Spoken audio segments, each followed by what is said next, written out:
Good morning, Sky Divas. I'm so excited, and that's the only reason why I'm making this video out here looking like a chicken head is because I got my transfer. I am going to Dallas. Whew. Thank you, Jesus. I will be out of Chicago January the 1st, 2019. I will be back in Texas, not quite home. They only did like 70 something transfers this for January, and most of those are Dallas, and then a couple sprinkled in, I think, San Francisco.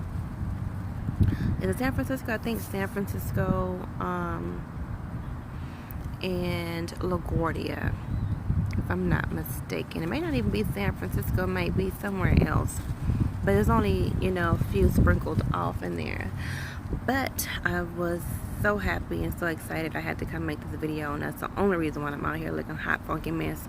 But you can't be cute all the damn time. This is I'm chilling. I'm on my day off. I'm back home in Houston, hence this beautiful sunny weather in my background.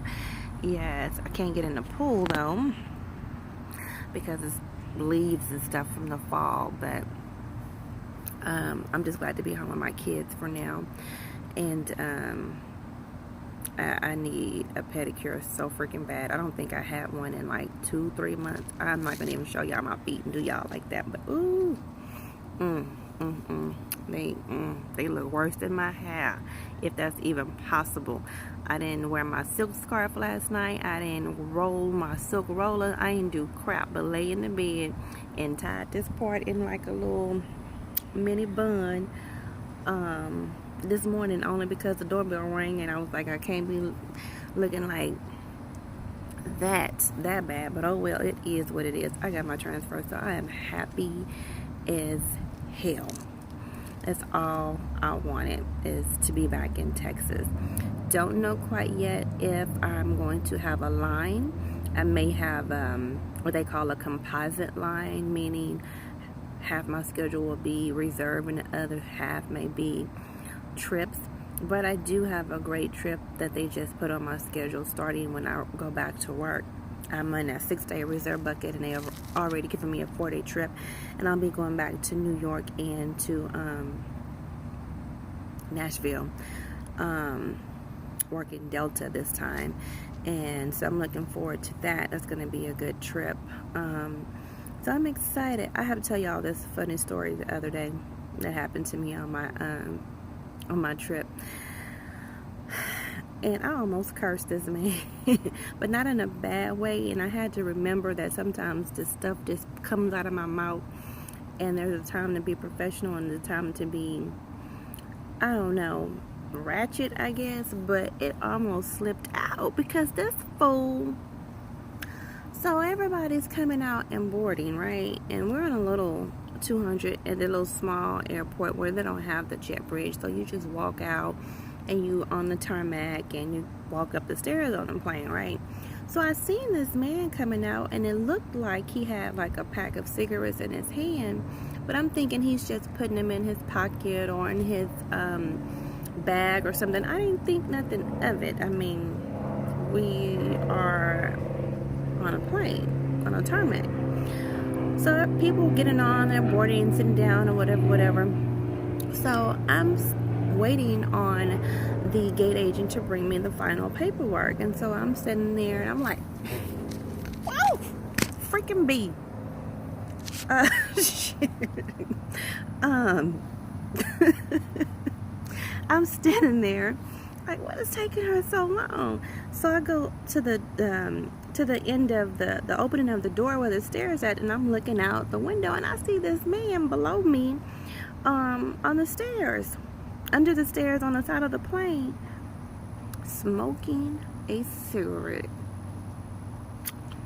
When I tell you, when you have kids and they do something that you tell them not to do, like you're going to the store and you say, now when we get in this store, don't touch nothing, don't pick nothing up, don't leave my sight, don't run off, and then they do it and you go, what did I tell you? That's the mentality that I had. That's the first thing that I gave him that mama look. And I was like, what are you doing? And I almost cursed because what I wanted to say was, what the are you doing? Seriously? And he looked at me and I said, what are you doing? And he was like, what? You know, it makes me nervous. He was like, I can't smoke. Really? I said, no. If you don't get your on this plane and put that out right now before they run up and haul your butt up to jail and you get a fine, what are you thinking? I said, do you not see the fuselage? Do you not see the sign that says fuel? What are you doing? Get on this plane. And he was like, ma'am, I'm sorry, I didn't know. How you not know? Where were you raised? Where you from that you don't know that? I'm like, really? And then he was getting ready to like flick it on the ground and like, you know, put it out with your feet.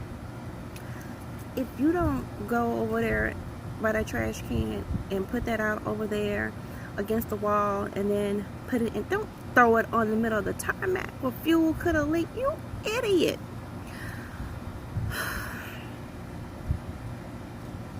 It took all my strength not to go mama, and I hate to say it, but I ain't gonna even say it. I'm not gonna say what I wanted to say because I don't know who's watching this. I was like, really? This has got to be the dumbest thing I've seen in these 7 months that I've been flying. Like, I just don't get it. So he got on the plane and he was like, ma'am, I'm sorry. I didn't know. I really didn't know. Could I have gotten in trouble? Yeah. They would have hauled your butt off so quick and so fast. Are you kidding me? What are you doing? If you don't get to your seat and sit down somewhere so we can close this door. He apologized and apologized and apologized the whole flight. Then when I went to go to one of my walkthroughs, he didn't have the seatbelt on. I was like, so you gonna put your seatbelt on? Man, I can't put the seatbelt on. I'm too big for this. I was like, well, do you need an extension? Because you're going to have to put that seatbelt on. I was like, look, now, I done saved you once for getting hauled off to jail. And you're going to put the seatbelt on. You're not going to give me no problems on this flight. This is my last leg. He was like, I'm sorry. I'm going to put it on. I'd like to die. I'm like, really? Really? Seriously, that's what we gonna do? We just gonna smoke outside the plane by the fuselage? Really? That's what we gonna do? But anyway, my flight went smooth, had no problems. I landed back on time, and was able to catch the very next flight home to Houston. I got into Houston about 3:30, so I'm happy, and I've been asleep ever since. I ain't done nothing but wash my face and brush my teeth this morning. And I guess I'll go comb my hair in a minute before I, Bath and Body Works have their annual sales. I need to go hit them up. But anyway, I got my transfer. I just wanted to tell y'all, don't talk about my hair. I don't look like this all the time, but it can't be cute all the time. Anyway, see you guys in there.